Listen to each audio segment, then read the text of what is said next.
Join me as I make this digital self-portrait into a traditional painting. Part 1.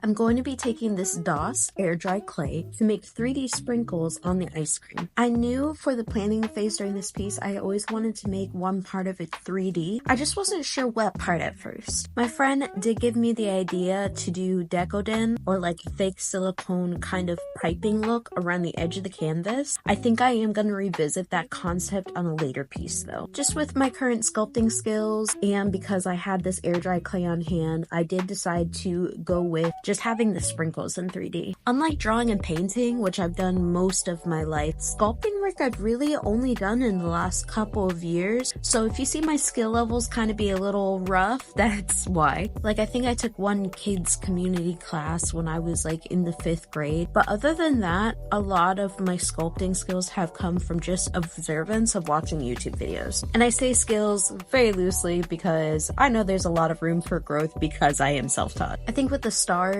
the air dry clay worked really well. However, for the smaller sprinkles, for smaller details, I find that epoxy sculpt works a lot better for small, fine details. That and I don't have a clay extruder. If I had a clay extruder, this part would have been a lot easier. That's okay though, just another step in learning process. I think for the stars, I even could have used like a mini cookie cutter to get that rounded star shape consistently, but I just ended up doing it by hand, obviously. I think what helped make everything really consistent was these sanding sticks. Now, admittedly, they aren't the best. They get coated over from the clay pretty fast, but since they're pointed, they do get in the crevices a lot easier. This was probably the most tedious step in the process, was just going over and sanding these stars and making them look somewhat consistent. The long skinny sprinkles did end up popping off, so I just had to sand them down off of the canvas and then glue them back on. I hope you enjoyed this video and found it informative. Please consider sharing, and following, and I'll see you in part 2.